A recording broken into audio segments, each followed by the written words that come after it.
सूरज के निकलते ही आसमान में छाई कोहरे की धुंध साफ होने लगी थी। चिड़ियों की मधुर कलरव ने सुबह होने का आभास कराया तो बागेश्वरी देवी भी उठ गईं। उनकी बड़ी बहू पहले ही उठकर फ्रेश हो गई थी, लेकिन पहली मंजिल पर रहने वाला उनका छोटा बेटा, बहू और पोता अभी तक नहीं उठा था। चाय नाश्ते का समय हो गया था, इसके बावजूद वे लोग पहली मंजिल से नीचे नहीं आए थे। एक बार तो बागेश्वरी देवी को लगा कि शायद ठंड होने की वजह से वे ना उठ पाए होंगे, लेकिन इतनी देर तक ना कभी बेटा ओम प्रकाश सोता था और ना ही पोता शिवा, इसलिए वह परेशान होने लगी। वह उत्तर प्रदेश के गोरखपुर जिले की कोतवाली शहर शाहपुर के मोहल्ला अशोकनगर में रहती थीं। मकान की ऊपरी मंजिल पर काम चल रहा था। 8:30 बजे तक मजदूर काम पर आ गए थे, लेकिन तब तक ऊपर सो रहे लोगों में से कोई नहीं उठा था। मजदूर जैसे ही सीढ़ियां चढ़ते हुए प्रथम तल पर पहुंचे, उन्हें कमरे के अंदर से दरवाजे के जोर जोर से थपथपाने और औरत के चिल्लाने की आवाज़ सुनाई पड़ी। एक मजदूर ने जल्दी से दरवाजे की बाहर से लगी सटकनी खोल दी। अंदर से घर की छोटी बहू अर्चना तेजी से बाहर निकली और सीधे सामने वाले कमरे की तरफ भागी। उसे इस तरह भागकर कमरे में जाते देख मजदूर हैरान रह गए। अर्चना ने जैसे ही दरवाजे पर हाथ रखा, दरवाज़ा खुल गया।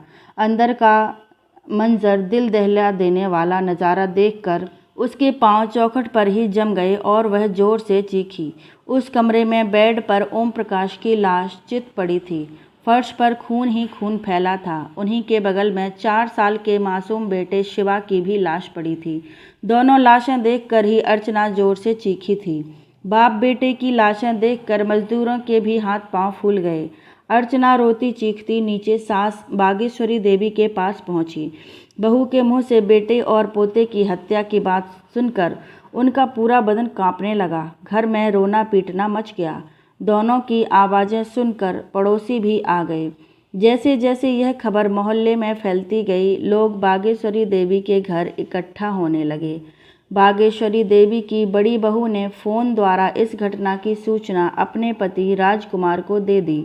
वह उत्तर प्रदेश पुलिस में इंस्पेक्टर थे। छोटे भाई और भतीजे की हत्या की बात सुनकर वह भी सन्न रह गए। उन्होंने कोतवाली शाहपुर के प्रभारी आनंद प्रकाश शुक्ला को फ़ोन द्वारा घटना की जानकारी दे दी। इंस्पेक्टर आनंद प्रकाश शुक्ला तुरंत SI Ramkripal Yadav, ASI Bimlendra Kumar, constable Santosh Kumar, Ram Vinay Singh, Shivanand Upadhyay और जनार्दन पांडे को साथ लेकर अशोकनगर स्थित राजकुमार यादव के घर पहुंच गए। मृतक ओम प्रकाश यादव के ससुर दीपचंद यादव राज्य के मुख्यमंत्री अखिलेश यादव के पीएसओ थे। उन्हें जब घटना की जानकारी मिली तो उन्होंने गोरखपुर रेंज के आईजी पीसी मीणा को फ़ोन किया। इसके बाद तो IG PC Meena, DIG RK Chaturvedi, SSP Lav Kumar, SP Hemant Kutiyar, CO Kamal Kishore, crime branch STF की टीम, डॉग स्क्वाड और फॉरेंसिक टीम वहां पहुंच गई। थोड़ी ही देर में अशोकनगर पुलिस छावनी में तब्दील हो गया। पुलिस ने बड़ी बारीकी से घटना स्थल की जांच की। जिस कमरे में दोनों लाशें पड़ी थीं, वहीं बेड के पास खून से सना एक हथौड़ा और एक कूदने वाली रस्सी पड़ी थी। लाशें देखकर ही लग रहा था कि हत्यारे ने हथौड़े से ओम प्रकाश की हत्या की थी, जबकि उनके बेटे का रस्सी से गला घोंटा था। पुलिस ने दोनों सामानों को कब्जे में ले लिया। सभी को यह बात परेशान कर रही थी कि आखिर बच्चे की हत्या क्यों की गई।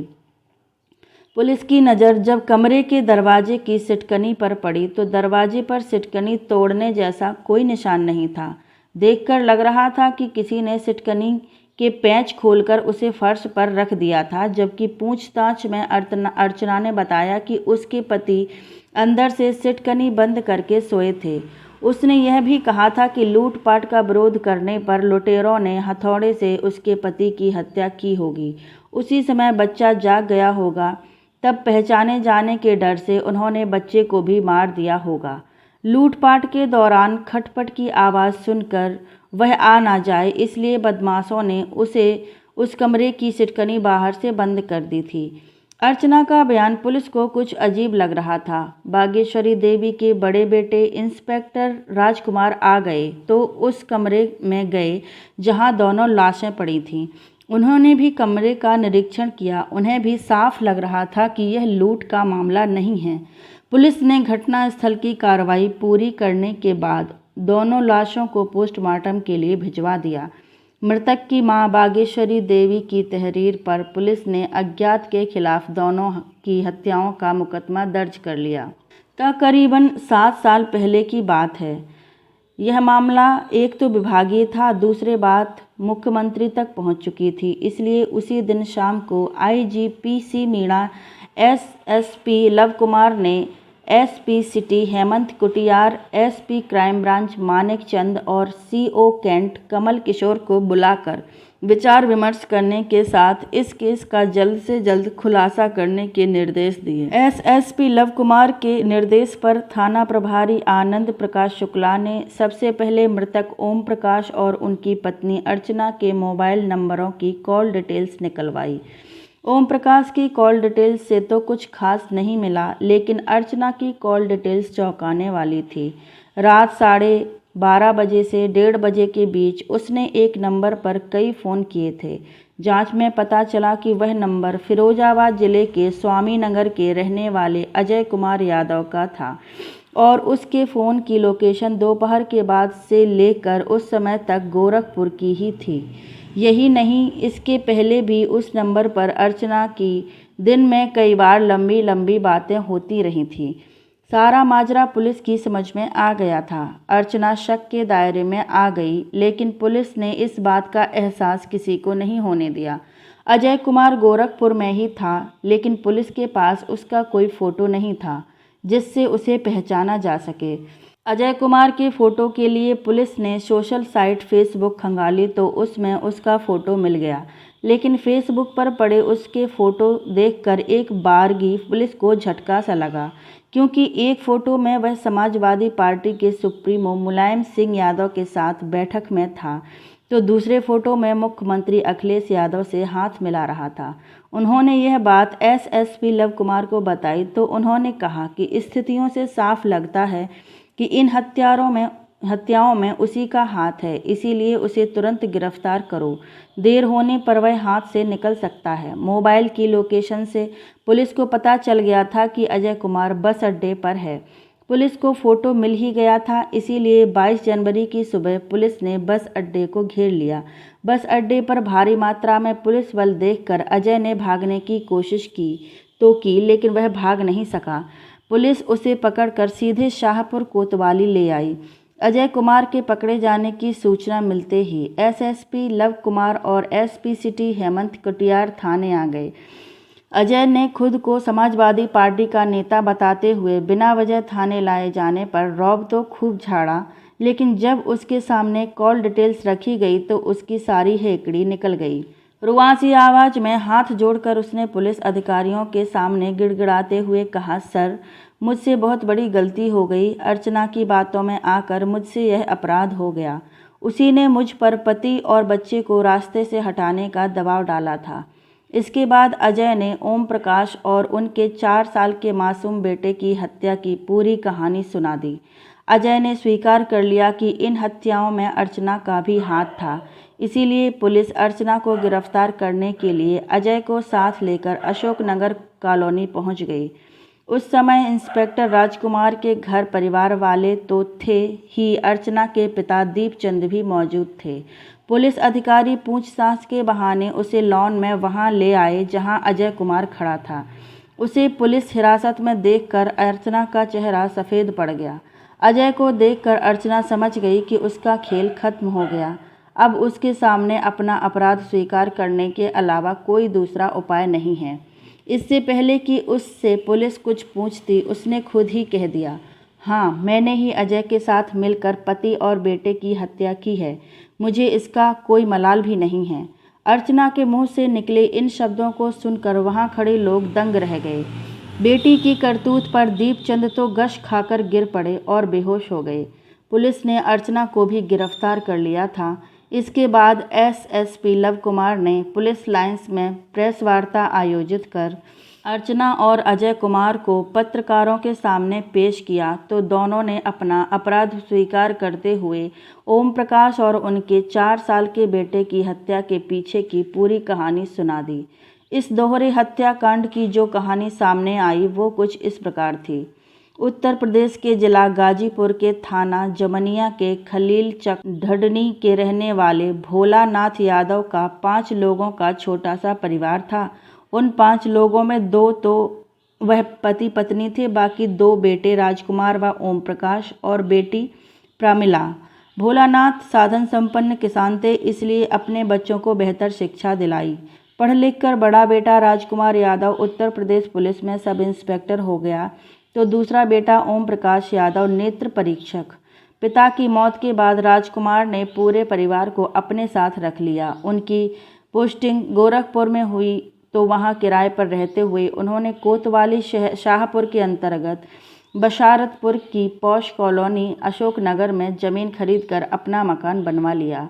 राजकुमार की शादी हो चुकी थी। ओम प्रकाश ने नेत्र परीक्षक का डिप्लोमा कर लिया, तो उनकी भी शादी सिंगापुर में हो गई।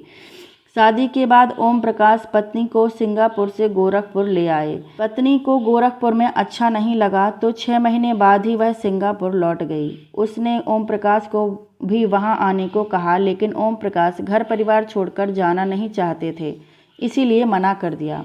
दोनों ही अपनी अपनी जिद पर अड़े थे। इसी जिद ने उनके बीच तलाक करा दिया। इसके बाद सन 2009 में 34 साल के ओम प्रकाश की दूसरी शादी लखनऊ के रहने वाले PAC के कंपनी कमांडर दीपचंद यादव की बड़ी बेटी अर्चना से हो गई। उस समय अर्चना यही कोई 19 साल की थी। उनकी 2 बेटियों में अर्चना बड़ी थी। वह पढ़ी लिखी और खूबसूरत तो थी ही, स्वच्छंद स्वभाव की भी थी। अकेली घूमना, दोस्ती करना और महंगे मोबाइल फ़ोन रखना उसे अच्छा लगता था। यह प्रवृत्ति उसकी शादी के बाद भी बनी रही। खूबसूरत अर्चना को पाकर ओम प्रकाश खुश थे। करीब साल भर बाद उनके घर बेटा पैदा हुआ, तो पति पत्नी ने प्यार से उसका नाम नितिन रखा। घर में सभी उसे प्यार से शिवा कहते थे। इस तरह ओम प्रकाश का घर खुशियों से भर गया। ओम प्रकाश जिस मकान में परिवार के साथ रहते थे, वह उनके बड़े भाई राजकुमार यादव का था। वह भी भाई की तरह अपनी मेहनत की कमाई से एक घर बनाना चाहते थे, जिसे वह अपना कह सकें।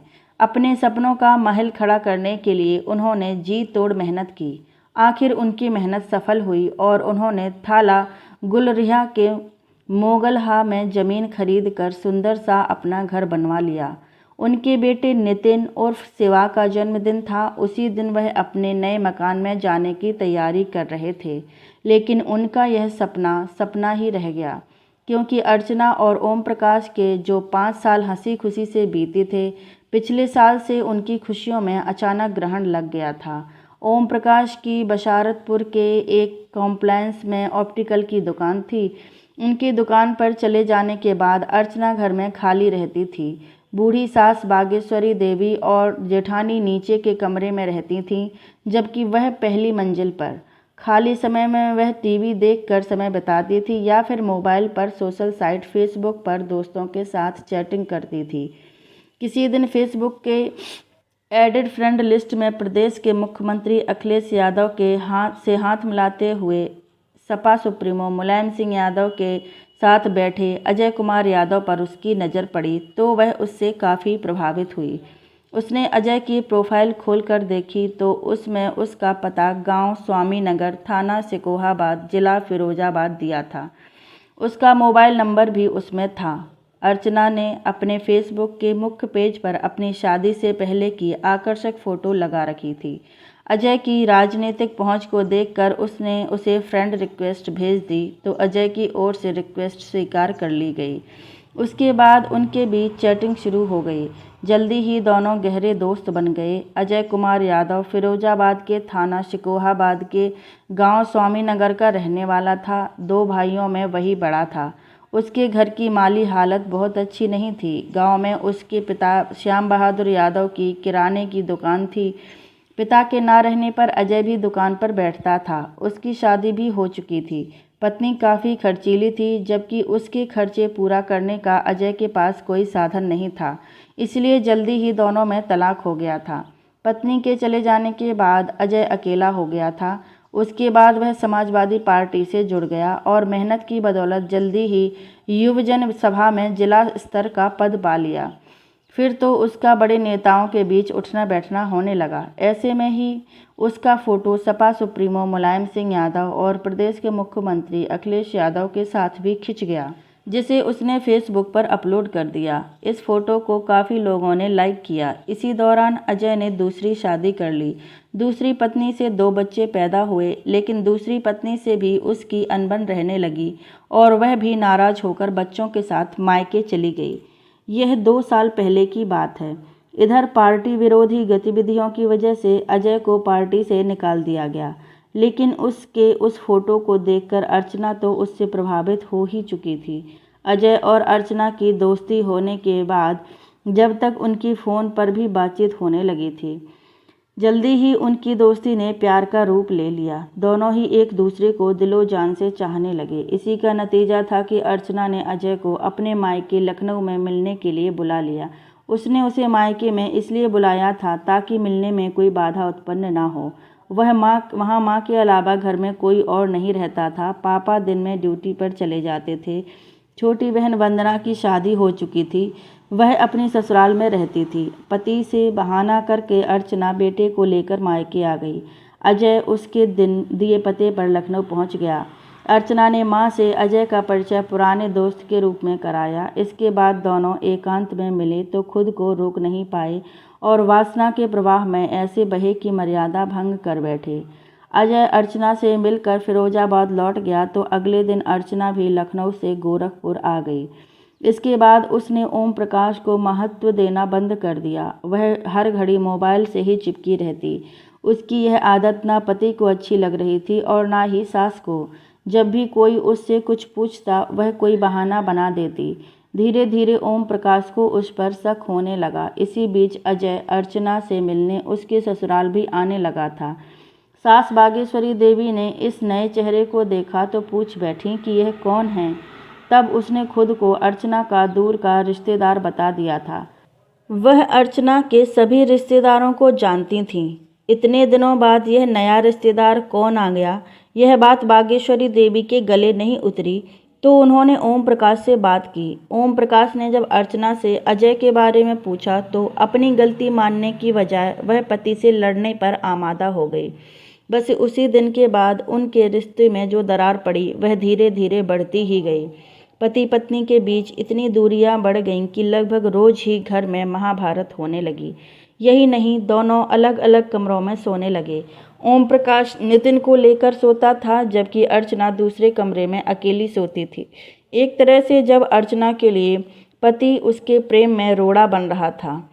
रोज रोज के झगड़े से वह ऊब चुकी थी। इसी का नतीजा था कि उसने पति को रास्ते से हटाने के लिए अजय से बात की।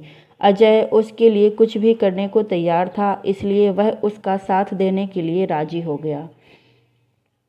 पड़ोस में रवि राय के यहाँ सालगिरह का कार्यक्रम था जिसमें ओम प्रकाश भी सपरिवार जाना था। यही दिन अर्चना को पति को रास्ते से हटाने के लिए उचित लगा। उसने अजय को फ़ोन करके 20 जनवरी को गोरखपुर बुला लिया। 3 बजे दोपहर अजय गोरखपुर पहुंच गया। उस समय मकान में काम चल रहा था, इसलिए बागेश्वरी देवी ऊपर थी। अर्चना ने पीछे की सीढ़ियों से अजय को अपने कमरे में लाकर छिपा दिया। देर शाम ओम प्रकाश लौटे तो पत्नी से पार्टी में चलने को कहा। उस समय सिर दर्द का बहाना बनाकर अर्चना ने पार्टी में जाने से मना कर दिया। ओम प्रकाश ने भी जाने की जिद नहीं की। बेटे को तैयार किया और खुद भी तैयार होकर चले गए। पति के जाने के बाद अर्चना ने अजय को बाहर निकाला और उसे खिलाया पिलाया। ओम प्रकाश के लौटने का समय हुआ तो उसे फिर से छिपा दिया। रात करीब 11 बजे ओम प्रकाश बेटे के साथ पार्टी से लौटे और बेटे के साथ अपने कमरे में सो गए। सोते समय उन्होंने दरवाजे की सिटकनी अंदर से बंद नहीं की। मजदूरों के जाने के बाद उनके औजारों से हथौड़ा निकालकर अर्चना ने अपने कमरे में पहले ही रख लिया था। बच्चों की कूदने वाली रस्सी भी उसने रख ली थी। अपनी इस योजना को वह किसी भी तरह से विफल नहीं होना देना चाहती थी। सबके सो जाने के बाद अर्चना रात 1 बजे के करीब दबे पांव अपने कमरे से निकली और पति के कमरे में गई। देखा कि बाप बेटे गहरी नींद में सो रहे हैं तो वापस आई और अजय को हथौड़ा और रस्सी थमाकर एक बार फिर पति के कमरे में आ गई। अर्चना ने उसे पति पर वार करने का इशारा किया तो अजय ने हथौड़े से ओम प्रकाश के सिर पर पूरी ताकत से वार कर दिया। भरपूर वार से ओम प्रकाश भले ही चीख नहीं पाया, लेकिन शरीर ने तो हरकत की ही, जिससे नितिन जाग गया। पापा को मारते देख वह चिल्लाने लगा। अर्चना डर गई। दूसरी ओर संगमरमर के फर्श पर खून देखकर अजय भी कांप उठा। अर्चना ने अजय से बच्चे को ख़त्म करने को कहा तो अजय की हिम्मत जवाब दे गई। उसने मना किया तो भेद खुलने के डर से अर्चना कांप उठी। तब उसने खुद ही बेटे का गला पकड़ लिया। उस समय माँ की वह ममता भी नहीं जागी जिसके बारे में कहा जाता है कि माँ की ममता से बढ़कर इस दुनिया में कुछ भी नहीं। माँ मर सकती है लेकिन अपने बच्चों को खरोंच तक नहीं आने दे सकती। लेकिन वासना में अंधी अर्चना ने बेटे को गला दबाकर मार दिया। पुलिस और घर वालों को गुमराह करने के लिए अर्चना ने घर का सारा सामान बिखेर दिया था। साथ ही सिटकनी खोलकर फर्श पर रख दी ताकि सभी को यही लगे कि लूट की नीयत से सिटकनी तोड़कर अंदर आए लुटेरों ने ओम प्रकाश और नितिन की हत्या कर दी है। इसके बाद दोनों ने बाथरूम में जाकर खून से सने हाथ पैर धोए और कमरे में जाकर सो गए। सुबह 4 बजे दोनों उठे तो अर्चना ने दरवाज़ा खोलकर बाहर झांका। कोई दिखाई नहीं दिया तो उसने पीछे की सीढ़ी से अजय को बाहर निकाल दिया। अजय वहां से निकलकर गोरखपुर महाराजगंज राष्ट्रीय राजमार्ग पर आया और टेम्पो से बस अड्डे पर जाकर छिप गया। वह वहां इसलिए रुका था क्योंकि अगले दिन अर्चना भी उसके साथ जाने वाली थी। वह अर्चना को ले जा पाता उसके पहले ही पुलिस ने मोबाइल की लोकेशन के आधार पर उसे पकड़ लिया। अर्चना ने प्रेमी अजय के साथ मिलकर जो किया उसकी सज़ा उसे अवश्य मिलेगी।